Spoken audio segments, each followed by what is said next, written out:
Assalamualaikum warahmatullahi wabarakatuh, anak-anak sehat dan hebat.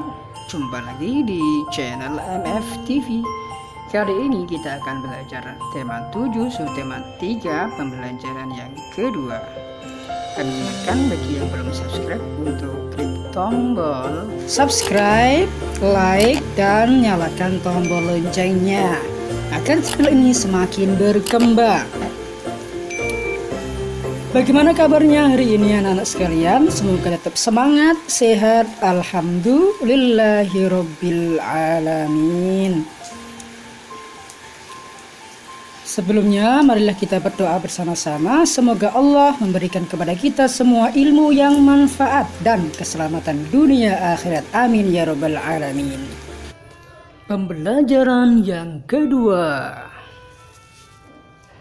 Ayo membaca. Hari ini cuaca sangat panas. Udin, Peri, dan Edo ingin bermain di kolam renang. Kolam renang di tempat mereka bermain cukup aman. Di sekitar kolam terdapat beberapa orang petugas sedang mengawasi anak-anak bermain air. Setiap petugas kolam renang mengalungkan peluit di leher masing-masing. Peluit merupakan salah satu alat komunikasi. Peluit digunakan untuk mengawali atau menghentikan suatu kegiatan. Dengan menggunakan peluit, kita tidak perlu bersuara keras untuk memberi peringatan.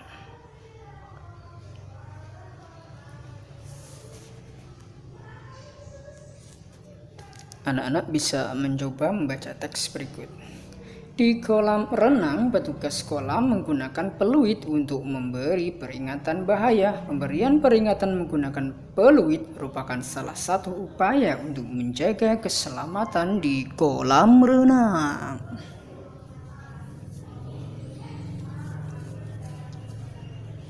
Nah, anak-anak bisa membaca teks berikut itu ya di rumah bersama-sama. Kita lanjutkan. Sebagian besar bumi terdiri atas air. Oleh karena itu, kita harus bersahabat dengan air. Air dapat menjadi kawan maupun lawan.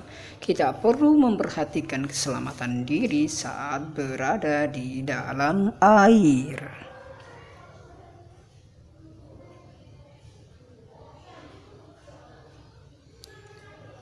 Saat berada di kolam renang, kita harus memahami berbagai tanda bahaya. Tanda bahaya menyampaikan pesan agar kita berhati-hati. Berikut tanda-tanda aturan di kolam renang yang perlu diketahui. Ada tanda kedalaman air, dilarang mendorong, dan seterusnya ya. Ini kalian bisa baca sendiri. Jadi yang pojok atas, tanda kedalaman air, dilarang mendorong, dilarang terjun di kolam dangkal, dilarang berenang sendiri, dilarang berjalan di tepi kolam. Ikuti gurumu berkeliling di sekitar kolam renang. Temukan tanda bahaya yang ada di sana. Tentukan langkah yang harus kamu lakukan saat menemukan tanda tersebut. Dengan mematuhi peraturan di kolam renang, kita telah menjaga keselamatan diri.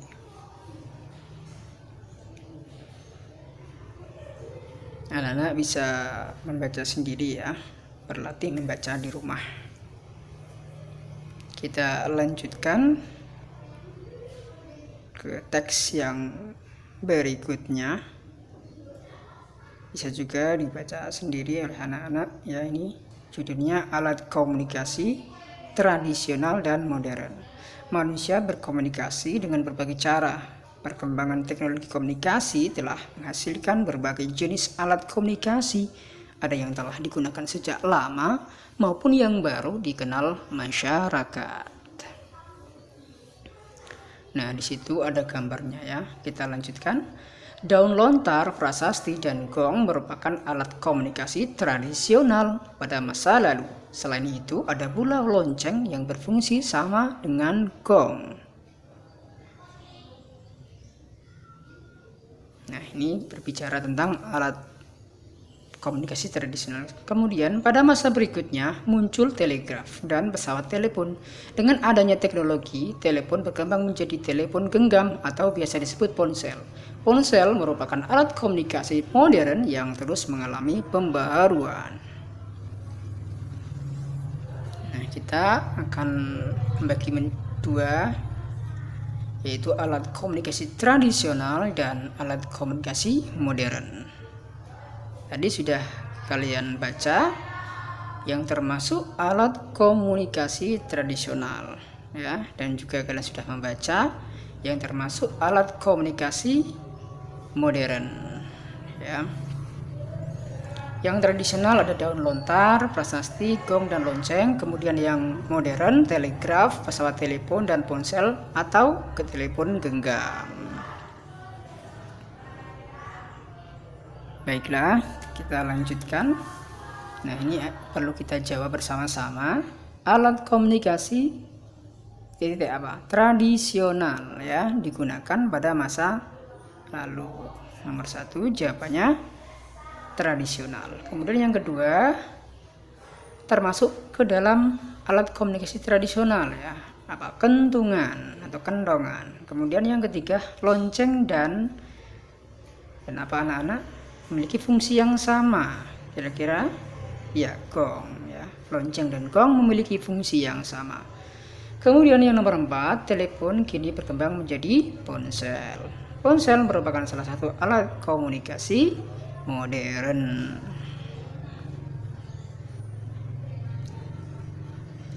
Kita lanjutkan, ayo mengamati. Udin membaca buku tentang komunikasi. Selesai membaca, Udin menceritakan isi buku kepada Edo dan Benny.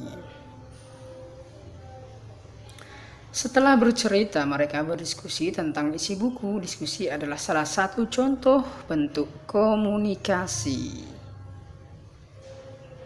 Benny memberikan pendapat dengan santun tentang alat komunikasi sederhana yang masih dapat dipakai hingga saat ini. Edo menanggapi dengan penuh semangat. Din menjadi pendengar yang baik sambil sesekali memberikan tanggapan.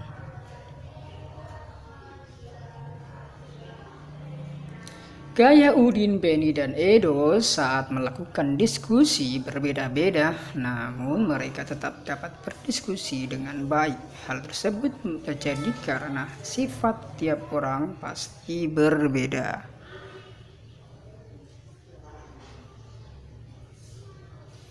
Setiap orang memiliki sifat yang berbeda-beda. Yang pendiam, ada juga yang pemalu, ada yang juga yang memiliki sifat ramah dan mudah bergaul. Sifat termasuk salah satu bentuk keberagaman. Berikut beberapa contoh sifat beserta ciri-cirinya, ya. Sifatnya sopan, ciri-cirinya menghormati setiap orang. Sombong, ciri-cirinya selalu merasa lebih baik dari orang lain. Keras kepala, ciri-cirinya tidak mau mendengarkan pendapat orang lain. Rendah hati, ciri-cirinya selalu menghargai orang lain. Humoris, ciri-cirinya senang membuat suasana riang dan penuh tawa.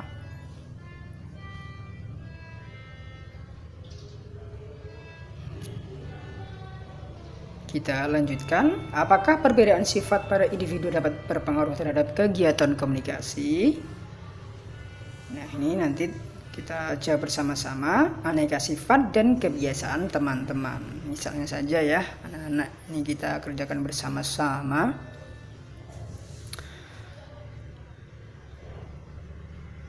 Namanya, sifatnya, dan kebiasaannya, ya, yang berhubungan dengan keberagaman. Misalnya 1,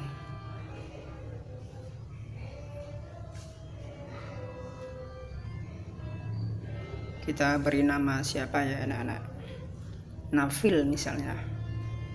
Kemudian punya sifat, misalnya sifatnya ceria. Kebiasaannya apa? Selalu membuat lelucon. Kemudian yang kedua ada Rani, sifatnya ramah. Kebiasaannya selalu menyapa siapapun yang dilewatinya. Kita lanjutkan. Yang ketiga ada Dika, sifatnya tegas. Kebiasaannya selalu mengingatkan teman apabila berbuat salah.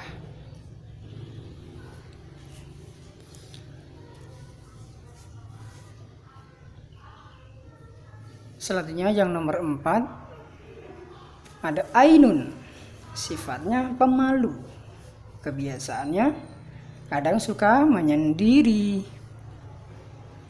Kemudian yang kelima ada Retno, sifatnya pemarah. Biasanya apabila tersinggung dia akan cepat marah. Nah, anak-anak bisa mencari misalnya contoh sifat yang lainnya ya di rumah. Kita lanjutkan ke materi berikutnya. Diskusikan tentang perbedaan sifat dan kebiasaan temanmu. Apakah saat berkomunikasi terjadi masalah? Kadangkala saat berkomunikasi terjadi pertengkaran. Dengan memahami aneka sifat dan kebiasaan teman, kita telah menjaga persatuan yang sesuai dengan sila ketiga Pancasila, yaitu Persatuan Indonesia.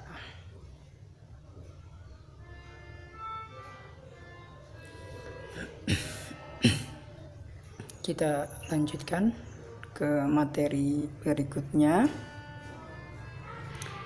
Jadi kesimpulannya yang kita pelajari hari ini, yang pertama, materi bahasa Indonesia melengkapi kalimat perumpang dengan menggunakan kosakata tentang teknologi.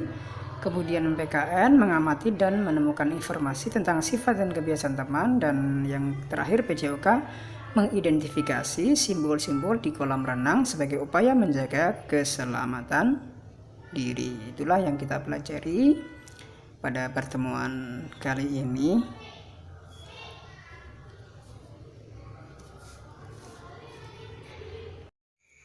Demikianlah pembelajaran kita pada pertemuan kali ini. Semoga bermanfaat dan jangan lupa untuk selalu melaksanakan 3M, mencuci tangan, menjaga jarak, dan memakai masker. Akhirul kalam, wallahul muwafiq ila aqwamit thariq. Assalamualaikum warahmatullahi wabarakatuh.